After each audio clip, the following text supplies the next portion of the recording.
الرحيم اللهم صل على محمد وعلى آل محمد كما صليت على إبراهيم وعلى آل إبراهيم إنك حميد مجيد اللهم بارك على محمد وعلى آل محمد كما باركت على إبراهيم وعلى آل إبراهيم إنك حميد مجيد بسم الله الرحمن الرحيم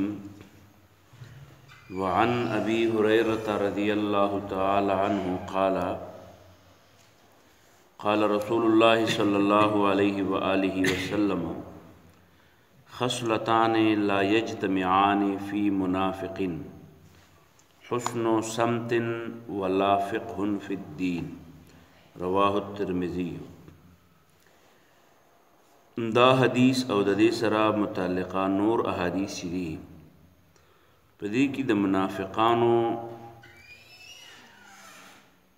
سره د علم د تعلق خبره کیږي چې په کوم سړي کې منافقت موجود وي د هغې سره د علم زده کړه یعنې د قرآن او د حدیث زده کړه چې دی نو په هغې باندې څه اثر نه کوي او چې په کوم سړي کې منافقت موجود وي نو خیسته اخلاق ښه خوی چې دی نو په هغه کې نشي راتلی لہذا منافق نفاق کوي او نفاق وی د خپل ضمیر سره دوکه کول نو چې سړی د خپل ضمیر سره دوکه کوي نو په هغه کې به اخلاق څخه پیدا شي او په هغه کې به د دین د زده کړې طلب به څه پیدا شي په دې وجه باندې د منافقت خویونه پرېږدئ او د علم زده کړه یعنې د قرآن او د حدیث زده کړه شروع کړئ چې اخلاق مو هم ښایسته وي کردار مو هم ښایسته وي. رسول کریم صلی الله علیه وسلم یو بل حدیث حضرت انس رضی الله عنه نقل کوي یا فرمایي چې کوم سړی د قرآن او د حدیث د زده کړې دپاره د خپل کور نه وځي او دی غواړي چې د لاړ شمه په جومات کې درس وکړمه قرآن زده کړمه حدیث زده کړمه پټۍ سپاره ولې نه خو د قرآن د زده کړې دپاره د یو دیني مسلې د زده کړې دپاره یا د ښوونې دپاره یو دی نه بل دی ته روان شي نو رسول الله صلی الله علیه وسلم فرمایي دې د علم زده کوونکي یا ښوونکي ته به دومره ثواب میلاویږي څومره چې یو سړی په میدان جهاد کې د کافرانو خلاف جنگ کوي او دی د هغې دپاره د کور نه وتلی دی نو هغه ته چې څومره ثواب میلاویږي نو دغه شانې د دیني علم د زده کړې او د ښوونې مسلمان ته به دغو نه میلاویږي یعنې څنګه چې غزوة که قفلة یا قفلة که غزوة د غزا نه بیرته راتلل هم دومره ثواب لري څومره چې غزا له تلل ثواب لري نو د دې حدیث نه دا معلومه شوه او زموږ دپاره پکې دا رهنمایي ده چې کوم ځای کې قرآن زده کیږي قرآن ښوولی کیږي نو د هغې دپاره ورتلل خو هغه د کور خواته ولې نه وي خو هغه د کلي جومات ولې نه وي خو چې په کوم ځای کې درس قرآن دی درس حدیث دی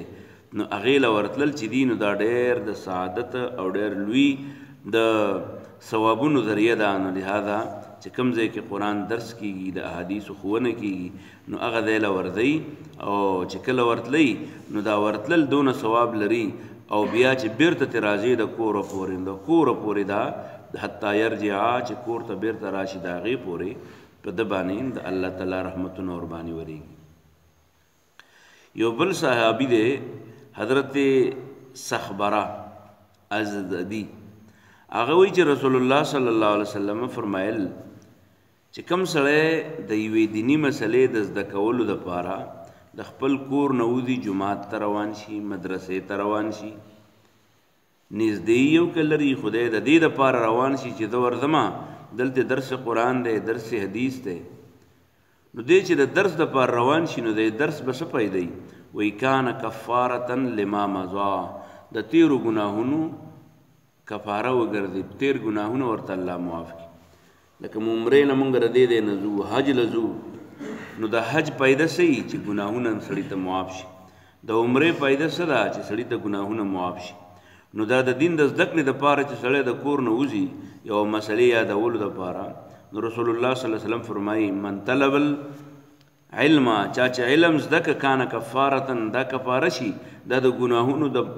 معافی ذریعه وګرځېږي لما مضى د تیرو ګناهونو چې کوم د کړي. دغه شانې حضرت ابو سعید بل یو صحابي دی هغه فرمایي چې رسول الله صلی الله علیه وسلم فرمایلی دي چې مسلمان سړی چې دی نو دا به د قرآن د زده کړې باندې مړېږي نه چې بس یار یو ځل مې ختم کړ یو ځل مې ووایو بس ختمه شو خبره اوس راته یاد دی. نه مسلمان به په خیر باندې یعنی د قرآن په زده کړه باندې په علم باندې به نه مړېږي او د کم ټیم پورې به علم کوي چې مړ شي د هغې پورې حتی یکون منتهاه الجنه او د مرګ نه وروسته جنت ته ورسي نو بس جنت ته د رسېدو پورې به سړی علم کوي زده کړه به کوي او جنت ته د رسېدو اولنی پړوی چې دی نو قبر دی یعنی د مرګ پورې به د علم زده کړه کوي او ځان به د قرآن نه او د حدیث نه به موړ نه ګڼي. د دې مطلب دا دی چې کوم خلک د قرآن د درس نه ځان ماړه ګڼي د احادیثو د زده کړې نه ځان ماړه ګڼي د یوې دیني مسلې د زده کړې نه ځان ماړه ګڼي نو د دې مطلب دا دی چې دا سړی موړ دی او چې موړ دی د علم نه نو دې سړي کې د ایمان ذرت بی پکې نشته. ورې د علم او د زده کړه به خالص د الله د رضا دپاره سړی کوي د دې دپاره به یې کوي چې د پې الله وپېژنم دیني مسلې پې وپېژنم. بعضې خلک علم کوي خو د علم مقصد یې بدلي مثلا علم نه مراد د قرآن او د حدیث علم د حساب او د فزکس هغه خو د یو کسب او د هنر حیثیت لري د ثواب کار دی هغه هم د ثواب کار دی خو هغې باندې سړی خپل د ژوند تېرول ورباندې کوي پیسه او رزق ورباندې ګټي. خو قرآن او حدیث داسې علم دی چې دا کم سړی کوي یعنی عالم ته جوړیږي طالب علم یي نو په ده کې به یو دوه خویونه یو خوی به پکې دی چې دی به د خلکو د ضرورت مطابق خلکو له تعلیم هم ورکوي ځان له به هم زده کړه کوي خو د خلکو د ضرورت مطابق به خلکو له تعلیم هم ورکوي نو الله به دا پایده مني. پیغمبر علیه السلام فرمایي که یو سړی داسې وکړي چې د هغه نه څوک تپوس وکړي یا چاته ضرورت دی وي دیني مسلې او دی پې ځان غلی کړي اړولې جواب وله ورنه کړي چې جواب وله ورنه کړي ورته وایي نیم خبر یا اړولې دا م ورته نه وایي چې نیم خبر خو بس ځان پې ننګاره کړي په تندر یې مه وله سړی نو رسول الله صلی الله علیه وسلم فرمایي د دلته خوله پټه کړه د قیامت په ورځ به وله الله تعالی د اور پرینه باندې د شونډې وګنډي بیا به د قیامت په ورځ په دې کوږۍ باندې خبرې نشي کولی. الجم یوم القیامت بلجام من النار د قیامت په ورځ باندې به ورته هغه پیزوان د اور ور واغوستولی شي سپینګمو او خوله کې دا به وتړلی شي وله شونډې. او بعضې خلک یاره دې دپاره علم زده کوي قرآن زده کوي حدیث زده کوي ته وایې لکه ولې زده کوي یاره د کلي ټولو خلکو راته مولیان شو نو بیا به راته خلک په کټ کې ځای هم نه پرېږدي چې یاره ته ګوره وروره چې دی نو کلیوالی تربوری چې دی نو هغه عالم شو پوه شو خلکو له تبلیغ کوي خلکو ته د قرآن دعوت رسوي او دی چې دی نو دقه شانې لوي شو. اکثر دا میندې بچو له دا فکر ورکوي ګوره ته تره زویري دا وکړو ته داسې ورور دی دا وکړو ته داسې پلاني داسې وکړو نه دغه نه د علم یو مقصد دی هغه مقصد دا چې سړی علم کومه د دې دپاره چې الله پې وپېژنم د الله احکام ورباندې وپېژنم نو د دغې په دې باندې د دې دپاره علم کوي لیجاري به العلماء چې د عالمانو سره په یو محفل کې کیني د دې دپاره د عالمانو سره ځان برابر کړي یا دا چې لیماري به السفهاء د دې دپاره سړی قرآن او حدیث زده کوي چې د بل چا جواب ورباندې وکړم د جوابونو دپاره د کمقلو او د بېوقوفو خلکو سره د مقابلو دپاره علم زده کوي یا دا چې د خلکو او یصرف به وجوه الناس الیه د نورو خلکو توجه ځان طرف ته راګرځوي. اکثر دا بعضې خلک چې کله څه خبره زده کړي نو هغه په کلي کې د دې دپاره کوي چې د دې بل ملای مخالف کړي او ځان طرف ته توجه راوګرځوي د خلکو نو چې دا درې خویونه څوک کوي یا د ګاونډ د علماو سره د ناستې په نیت باندې یا د بېوقوفو سره د جګړې په نیت باندې یا د خلکو زړونه مخونه ځان طرف ته توجه ځان طرف ته راګرځولو دپاره نو رسول الله صلی الله علیه وسلم فرمایي ادخله الله النار داسې مولوي صاحب او داسې عالم چې دی الله تعالی به د ټولو ناول دا جهنم ته وراچي.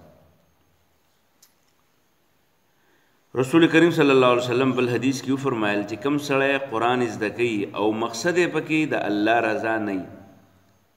یعنی هغه علم زده کوي په کم باندې چې الله راضي کېږي نو الله په کم علم راضي کېږي د قرآن په علم د حدیث په علم نو قرآن او حدیث علم کوي او هغه اخو لا يتعلمه الا ليصيب به عرضا من الدنيا د دې لپاره علم کوي چې نوکر بشم په ملازم بشم په او بس بیا به مزید سرکاري تنخواه بالم یا دا چې خلق امامتي به کوم خلق به پراله تنخواه براله راکړي اړه براله راکړي نو علم صرف د دې بطور روزګار کوي نو رسول الله صلی الله علیه وسلم فرمایي علم په ذریعہ باندې خو دنیا وګټي خلق به وته مولوی صاحب هم وي خلق به وته پکټ کې بر سرم پریدي خو لم یجد عرف الجنه د جنت بی بم ونینی بی د جنت سلی به هم ونه لګي دا هغه د حدیثو مختلفو احادیثو مفهوم متاستو ویو الفاظ د کولو خواریم چو وعن ابي هريره رضی الله تعالی عنه د حضرت ابو هريره رضی الله عنه روایت ده قال دیوی قال رسول الله صلی الله علیه وسلم رسول الله صلی الله علیه وسلم فرمای خصلتان دو خيون دي لا يجتمعان نجم کیږي فی منافق په یو منافق سړی کې چې دواړه پکې راشي حسن سمتن خیسته خوی والا سمتن طریقې ته هم وی سمتن چې دی نو دا خوی ته هم وی او سمتن چې دی نو دا دغه ته سیرت ته هم وی نو سیرت کردار ته وی نو لا یجتمعو نجم کیږي لا یجتمعان نجم کیږي د خوینا فی منافق په یو منافق سړی کې حسن سمتن خیسته کردار ولا فقه فی الدین او یو د علم د قرآن او د حدیث پوها د قرآن او د حدیث پوها او خخوی دا په منافق سړی کې نه جمع کیږي رواه الترمذی د حدیث ترمذی نقل کړی دی وعن انس رضی الله تعالی عنہ د حضرت انس رضی الله عنه روایت دی قال دی چې قال رسول الله صلی الله علیه وسلم رسول الله صلی الله علیه وسلم فرمایلی دی من خرج ثوک چوتو فی طلب العلم د علم پس دکړه کې په هو نو دی بی فی سبیل الله د الله په لار کې حتی تر دې یرجع چې بیرته کور ته راشي رواه الترمذی والدارمی وعن سخبرة الازدی قال دې فرمایي چې قال رسول الله صلی الله علیه وسلم من طلب العلم چا چې طلب کو علم قرآن زده کو کان یبدا طلب د علم کفارتن هغه کفاره لما د هغې ګناهونو مدا چې د مخکې تیر شوي رواه الترمذی دا حدیث ترمذی هم نقل کړي دارمی هم نقل کړي وقال الترمذی ترمذی په کې دا ویلي چې هذا حدیث ضعیف دا داسې حدیث دی چې دا ضعف مرتبه ته رسېدلی د اسناد په لحاظ سره و ابو داود هم نقل کړی دی خجی وعن ابي سعيد الخدري ابو سعيد الخدري فرمایي رضی الله عنه قال دی وی چې قال رسول الله صلی الله علیه وسلم رسول الله صلی الله علیه وسلم فرمایلی دی لن يشبع المؤمن مسلمان نه مړیږي من خیر د ذکر د علم نه يسمعه چې غوږ ورته دی اوري حتی تر دې یکونه چې شي منتهاه د دې اخر الجنه جنت حتی یکونه چې شي منتهاه هغه اخري حد د الجنه جنت رواه الترمذی وعن ابي هريره رضی الله تعالی عنہ د حضرت ابو هريره رضی الله عنه روایت دی قال دی چې قال رسول الله صلی الله علیه وسلم من کم سړی چې سئل تپوس وشي د هغه نه عن علم څه د علمي مسلې علمه چې هغه په ځان پوهه کي او ثم کتمه بیا یې پټه کي من کم سړی چې سئل تپوس وشي د ده نه علی علم د هغې معلوماتو په باره کې علمه چې دی په هغې پوهېږي یو چې نه پوهېږي جواب ورنه کړي هغه څه مسله نه ده خو په مسله پوهېږي او څوک چې تپوس وکړي او دی وله جواب ورنه کړي او ثم کتمه هغې جواب پټ کړي الجما پیزوان به ورواچولی شي دته یوم القیامه د قیامت په ورځ بلجامن پیزوان من نار دور رواه احمد و ابو داود والترمذي ورواه ابن ماجه عن انس وعن كعب بن مالك د كعب بن مالك نه روایت دی قال دی وی رضی الله عنه چې قال رسول الله صلی الله علیه وسلم رسول الله صلی الله علیه وسلم فرمای من کم سړی چې طلب کوي العلم علم لیجاریا د دې لپاره چې مقابله کې کینی محفل کې کینی به د دې په ذریعه العلماء د علماء سره او یا د دې لپاره لیماریا چې جګړه وکړي به د دې په ذریعه الصفا د کمقلو سره او یصرف یا رب وګرځي به د علم په ذریعہ وجوه الناس مخون د خلق الیه دانتا ادخله داخل به کی الله تعالی النار ورتا رواه الترمذي ورواه ابن ماجه عن ابن عمر وعن ابي هريره رضي الله تعالى عنه ابو هريره قال دی قال رسول الله صلى الله عليه وسلم رسول الله صلى الله عليه وسلم فرمایي من کم سړی چې تعلم از دې کو علما علم مسله مما اغه مسله اغه علم یبتغى به چې طلب کیږي دغه په ذریعہ باندې وجه الله د الله رضا لا يتعلمه د نه ذکی الا مگر لید د لپاره یصيبا چې حاصل کی به د په ذریعہ عرضا سامان من الدنيا د دنیا لم يجد بیا بنمني عرف الجنه بيد جنت يوم القيامه القيامت بور یعنی ریها واداغه رواه احمد وابو داود وابن ماجه واخر دعوانا الحمد لله رب العالمين ربنا تقبل منا انك انت السميع العليم وتب علينا انك انت التواب الرحيم ربنا اغفر لنا ولاخواننا الذين سبقونا بالايمان ربنا لا تجعلنا فتنة للقوم الظالمين ونجنا برحمتك من القوم الكافرين برحمتك يا ارحم الراحمين لا حول ولا قوة